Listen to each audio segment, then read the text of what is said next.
Have you ever realized that the people you trusted most were secretly plotting your downfall?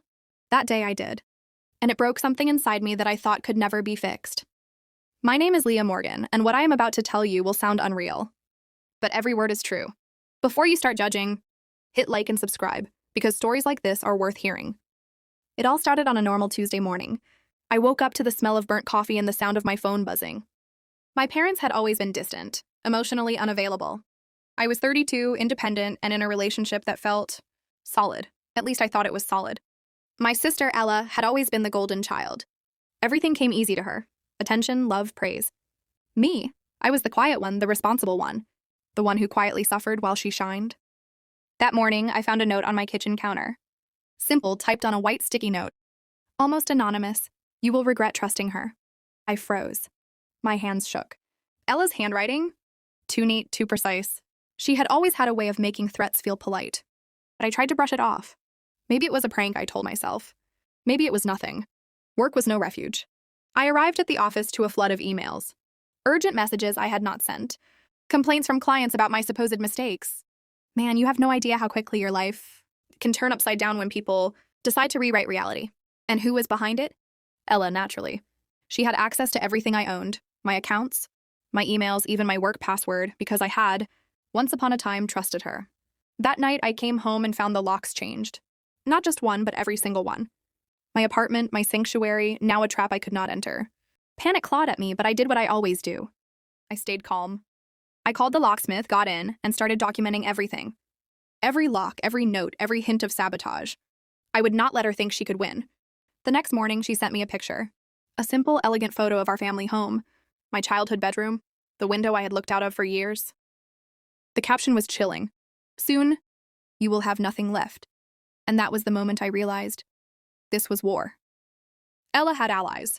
Friends, coworkers, even my boyfriend, the man I had loved for 5 years, he was now on her side.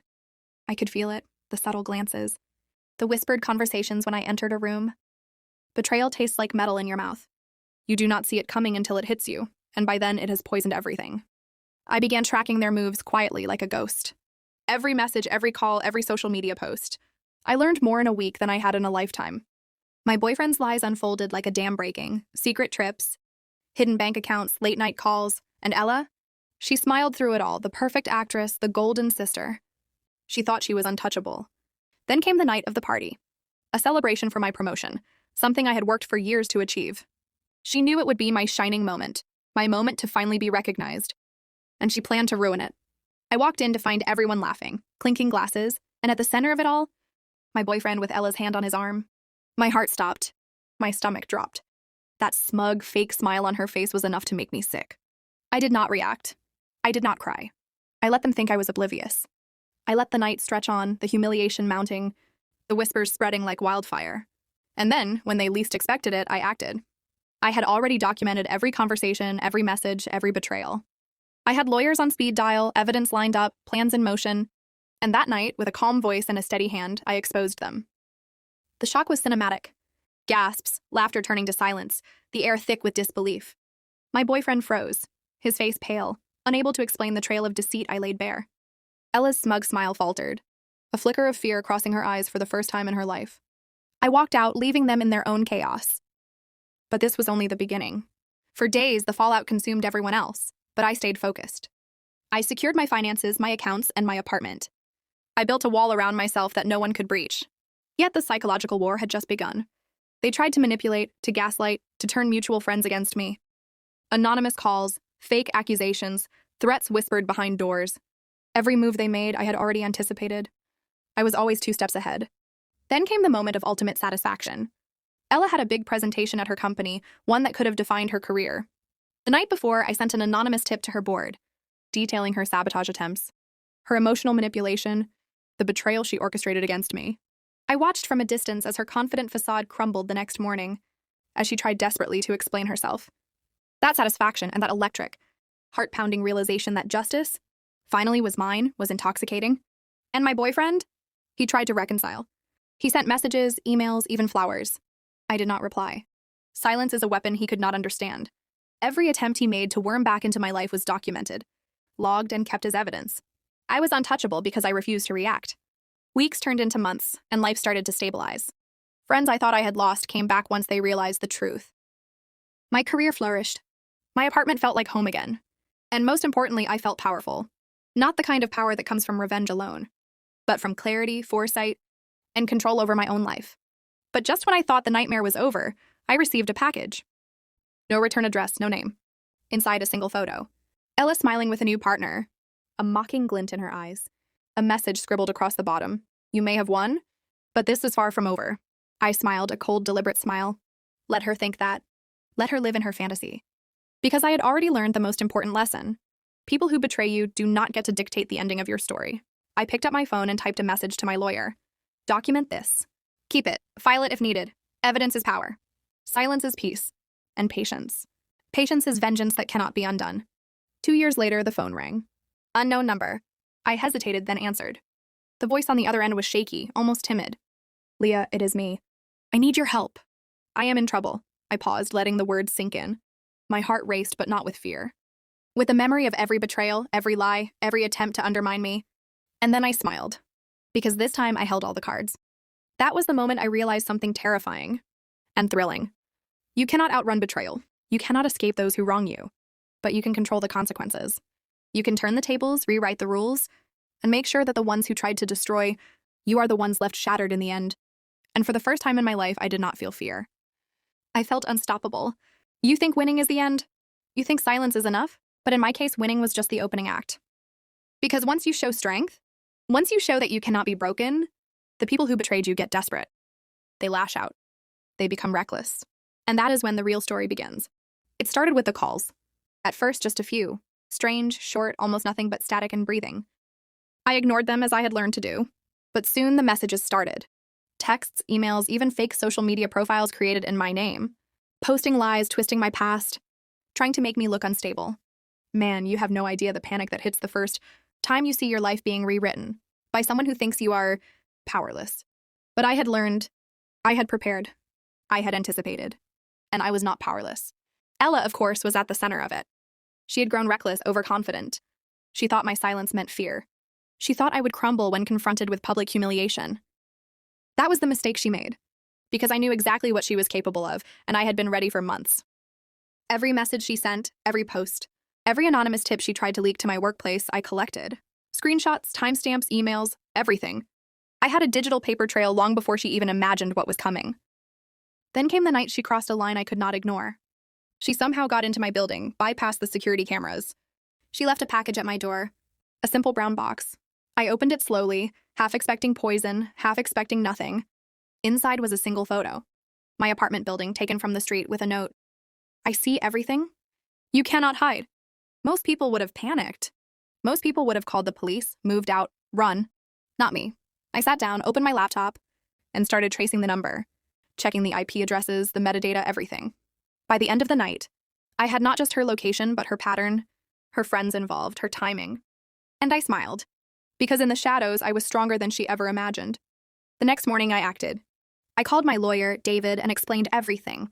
The harassment, the threats, the attempts to ruin me publicly. He didn't flinch. Calm, sharp, calculating. He said the magic words, "This is harassment and stalking.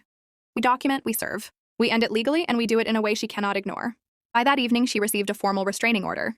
Certified mail, signed by a judge, laying out every violation, every threat, every attempt to intimidate me, and I waited. I waited for the panic. The first phone call came at 2:17 a.m. Unknown number. Her voice trembling. "Leah, you cannot do this. I am sorry. I did not mean to." I hung up. Not a word, not a hint of mercy. Because I had learned that mercy is a luxury for those who do not betray. But that was only the beginning. Because people like Ella do not stop with just panic.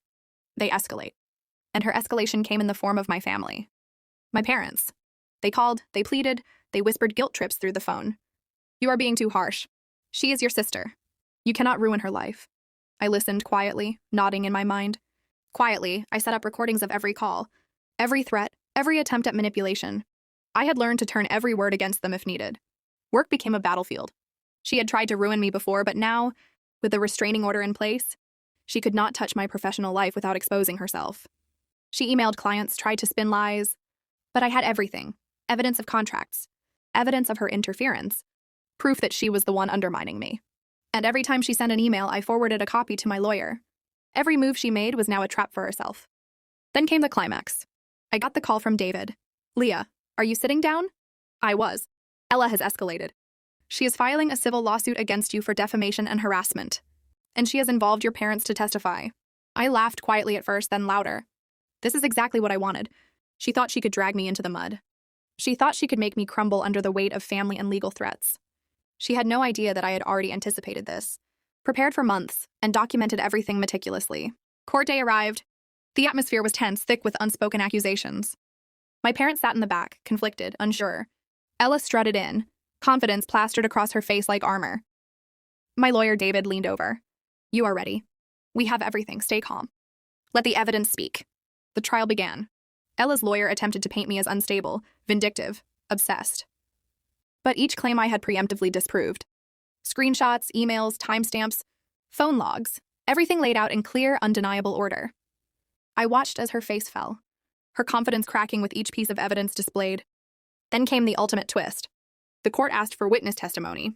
I had quietly convinced a few mutual friends and former co-workers to testify. They described Ella's manipulations, her attempts to interfere in my work, her threats and her harassment.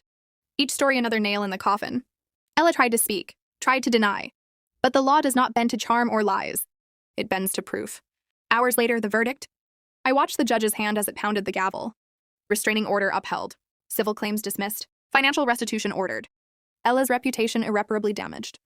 And my parents, who had hesitated, looked at me with something like awe. Something like respect. But the story was not over. Because even after the court, the psychological war continued. Subtle attempts to reach me, emails, social media posts, attempts to smear me in any circle she could touch. And each time I stayed calm. I did not respond. I did not engage. I documented, I recorded, I logged. Every action she took became another layer of security for me. Another shield against future attacks. Months passed. Life returned to a semblance of normal. My apartment felt like home again. The air lighter, the walls mine. Work thrived. Friends returned. But the lessons were permanent. Trust cannot be given lightly. Family ties do not guarantee loyalty. And vengeance, when necessary, is not about rage. It is about control, precision, and patience. Then one night I received a call.